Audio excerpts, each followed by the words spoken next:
நாம் தமிழர் கட்சியின் கன்னியாகுமரி மாவட்ட கன்னியாகுமரி தொகுதியின் வேட்பாளராக களம் காணும் நம்மில் இருந்து வந்தவர்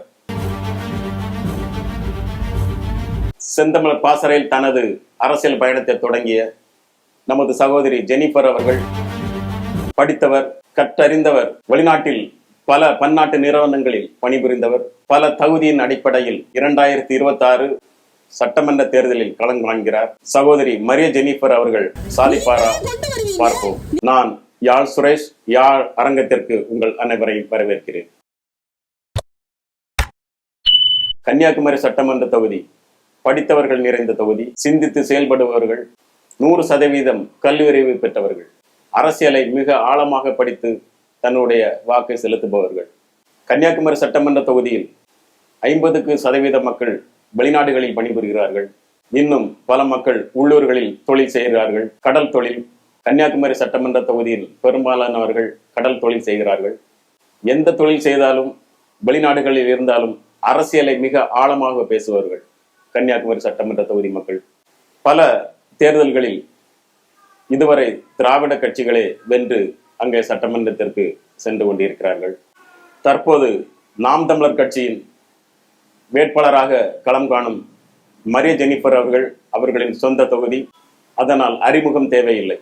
கடந்த நாடாளுமன்ற தேர்தலில் வெற்றியை பெற முடியாவிட்டாலும் தனக்கென தனி முத்திரையை பதித்தவர், தனக்கென வாக்கு வங்கியை சேகரித்தவர்.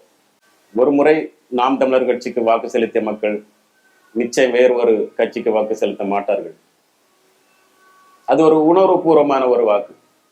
நாம் தமிழர் கட்சி என்பது ஒரு உணர்வுபூர்வமான ஒரு சிந்தனை, ஒரு செயல். ஒரு நாள் என் தமிழ் மீது, என் தாயின் மீது, என் தலைவர் மீது சத்தியம் என்று சொல்றேன், இந்த நிலம் எனக்கு சிக்கிட்டு நீ செத்த. நாம் தமிழர் கட்சியை பற்றி சொல்ல தேவையில்லை, அதை அறிந்தவர்கள் அனைவருக்குமே தெரியும். கன்னியாகுமரி மாவட்டம் இயற்கை எழில் கொஞ்சம் முக்கடலும் சங்கமிக்கும் ஒரு இடம், பல சுற்றுலா தலங்களை உள்ளடக்கிய ஒரு தொகுதி.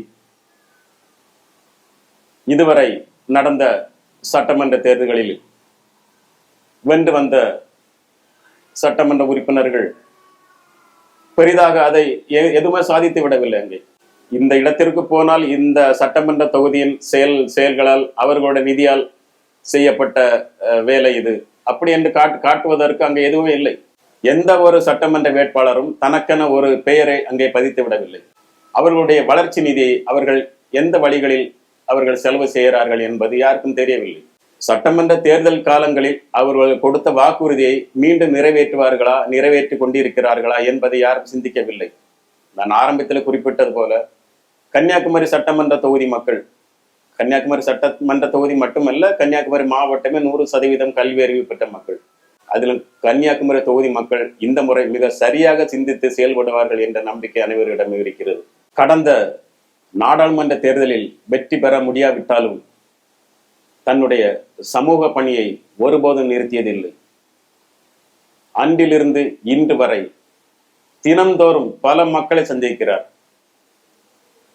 எந்த பிரச்சனை, எந்த இடத்தில் என்ன பிரச்சனை என்று ஒரு அழைப்பு வந்தாலும் உடனே அந்த இடத்தில் போய் நேரடியாக அந்த இடத்தில் அந்த பிரச்சனைகளை சந்தித்து, அந்த மக்களை சந்தித்து, அந்த பிரச்சனைகளின் சாராம்சத்தை அறிந்து சம்பந்தப்பட்ட அதிகாரிகளை அணுகி தொலைபேசி மூலமாகவோ அல்லது கடிதம் மூலமாகவோ அவர்களுக்கு தெரியப்படுத்தி இந்த மக்களின் பிரச்சனையை உடனடியாக அது ஒரு தீர்வு நிலைக்கு கொண்டு வருகிறார்.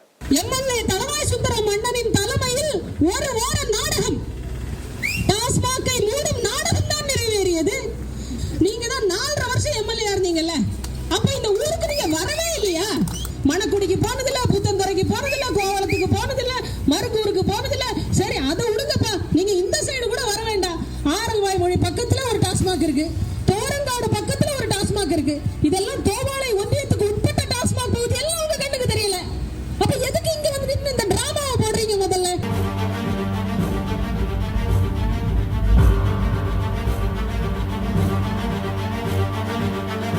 இதனாலேயே பல இடங்களில் உள்ள மக்கள் மரிய ஜெனிஃபர் அவர்களை தங்களுடைய பிள்ளையாய், தன்னுடைய சகோதரியாய், தன்னுடைய குடும்பத்தில் ஒருவராய் நினைத்து அவர்களுக்கு தான் வாக்கு செலுத்துவேன் என்ற வாக்குறுதிகளையும் கொடுத்திருக்கிறார்கள். வெறும் தேர்தலுக்காகவோ வாக்குகளுக்காகவோ இவர்கள் அந்த இடத்தில் நிற்கவில்லை, அந்த செயல்களை செய்யவும் இல்லை. வெற்றி என்பது அவர்களுக்கு இலக்காக இருந்தாலும் மக்களின் பிரச்சனைகள் தீர வேண்டும், மக்கள் இந்த ஆட்சியாளர்களின் பிடியில் இருந்து விடுபட வேண்டும் என்ற ஒற்றை சிந்தனையில் மட்டுமே அவர்கள் இந்த களத்தில் நிற்கிறார்கள். வருகிற சட்டமன்ற தேர்தலில் வென்று அதிகாரமிக்க நபராய் அந்த இடத்தில் சென்று நிச்சயம் அவர்களுக்கான ஒரு வேலை அவர்கள் செய்து முடிப்பார். கன்னியாகுமரி தொகுதியில் பல நீளமான கடற்கரை கிராமங்கள் இருக்கிறது. அனைத்து கடற்கரை கிராமங்களுக்கு பயணம் செய்திருக்கிறார். அனைத்து மக்களின் தேவைகள் என்ன, இதுவரை எந்த சட்டமன்ற உறுப்பினரும் அணுக முடியாத பல பிரச்சனைகளை நேரில் சந்திக்கிறார். அதிகாரம் எதுவுமே இல்லாத போதும் கூட தன்னுடைய சக்திக்கு இதை செய்து முடிப்போம் என்று தோணினால் கண்டிப்பாக செய்து முடித்து விடுகிறார்கள். ஆனால் நமது சகோதரி மட்டும் ஒரு அதிகாரமிக்க நபராக, நமது சட்டமன்ற உறுப்பினராக நம்மிடையே வந்தால் நம்ம நிச்சயம் முடிவு செய்து கொள்ளலாம். இந்த பிரச்சனை நமக்கு தீர்ந்து விடும் என்று நாம் நினைத்து கொள்ளலாம். நாம் நம்பலாம் 100%. அந்த அளவிற்கு நம்பிக்கையானவர். கன்னியாகுமரி மாவட்டக்காரன் எப்படி பெருமைப்படுவோம்? என்னுடைய சொந்த ரத்தம் அனுபவிக்கக்கூடிய வேதனையை உணராத மாவட்டக்காரனா இருந்து என்ன பிரயோஜனம்? டெய்லி நான் பேப்பர் படிக்கிறேன், டெய்லி நான் யூடியூப் பாக்குறேன், எல்லாரும் பேசுறதையும் கேட்கிறேன், உலக அரசியலை தெரிஞ்சிருக்கிறேன். ஆனா என் பக்கத்துல இருக்கிற என் மக்களின் பிரச்சனை எனக்கு தெரியலன்னா அப்புறம் எனக்கு அறிவு இருந்து எதுக்கு, இல்லாம இருந்ததுக்கு? 15 பல தேர்தல்களில் நாம் திராவிட கட்சிக்கு மாறி மாறி வாக்கு செலுத்தி விட்டோம். எதற்காக வாக்கு செலுத்துகிறோம் என்று நாம் இதுவரை அதை சிந்திக்கவில்லை. இந்த ஒரு முறை நமது சகோதரி மரிய ஜெனிஃபர் அவர்களுக்கு வாக்கு செலுத்துவோம். நமது சகோதரி மரிய ஜெனிஃபர் அவர்கள் நம்மிடையே இருந்து வந்தவர், நமது வழிகளை அறிந்தவர்.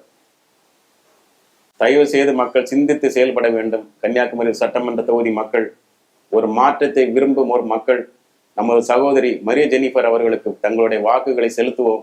பல சட்டமன்ற தேர்தல்களில் திராவிட கட்சிகளுக்கே மாறி மாறி வாக்கு செலுத்தி நாம் எதையும் சாதித்து விடவில்லை.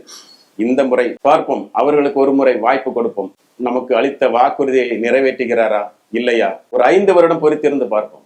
நமக்கான மாற்றம் நம்மிடையே இருந்து தொடங்கட்டும். மரிய ஜெனிஃபர் அவர்களுக்கு கன்னியாகுமரி சட்டமன்ற தொகுதி தன்னுடைய சொந்த தொகுதி.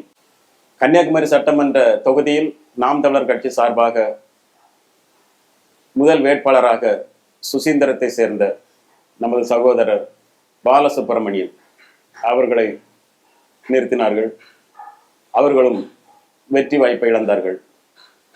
அடுத்த தேர்தலில் சுசீந்திரத்தை சேர்ந்த சகோதரி சசிகலா அவர்கள் போட்டியிட்டார்கள். அவர்கள் முதல் தேர்தலை விட அதிக வாக்குகள் பெற்று 2ஆம் 3ஆம் நிலைக்கு வந்துவிட்டார். இப்போது மரிய ஜெனிஃபர் அவர்கள் வெற்றி கனியை பறித்து விடுவார் என்ற நம்பிக்கை இருக்கிறது. ஏனென்றால் நடந்து முடிந்த பாராளுமன்ற தேர்தலில் இருந்து இன்று வரை தொடர்ச்சியாக மக்கள் பணியிலே தன்னை ஈடுபடுத்திக் கொண்டு அனைத்து மக்களிடத்திலும் நல்ல ஒரு பெயரை பெற்று தனக்கென ஒரு அங்கீகாரத்தை மக்களிடமிருந்து பெற்றிருக்கிறார். தேர்தலில் வெற்றி பெற வேண்டும் என்று எந்த கட்டாயத்திலும் அவர்கள் நிற்கவில்லை. மக்கள் பிரச்சனையை சந்திக்க வேண்டும், மக்களுக்கான பிரச்சனைகளை தீர்க்க வேண்டும், மக்களில் ஒருவராக தான் இருக்க வேண்டும் என்றுதான் அனைவரிடத்தில் செல்கிறார். எளிய மக்களிடத்தில் எளிய மக்களாகவே வாழ்கிறார். அவர் கொடுத்த வாக்குறுதியை நிச்சயம் நிறைவேற்றுவார். எந்த ஒரு சட்டமன்ற உறுப்பினரும் செய்யாத சாதனை நமது சட்டமன்ற உறுப்பினர் மரிய ஜெனிஃபர் அவர்கள் செய்வார். தனக்கான முத்திரையை இந்த கன்னியாகுமரி சட்டமன்ற தொகுதியிலே அவர் பதிப்பார் என்பது சற்றும் ஐயமில்லை. அதனால் கன்னியாகுமரி தொகுதி மக்கள் ஒரு மாற்றத்தை விரும்ப வேண்டும். அந்த மாற்றத்தை இந்த தேர்தலில் இருந்து தொடங்க வேண்டும். நாம் அனைவரும் சேர்ந்து இந்த மாற்றத்தை செய்வோம். நமக்கான மாற்றம் நம்மிடையே இருந்து தொடங்கட்டும். தான் கொடுத்த வாக்குறுதியை நிறைவேற்றி முடிப்பார். இன்று மட்டுமல்ல, என்றுமே மக்களின் மனதில் நீங்காக இடம் பிடித்த நமது சகோதரி நிச்சயம் வெற்றி பெறுவார். நாமும் அவரை வாழ்த்துவோம். நன்றி.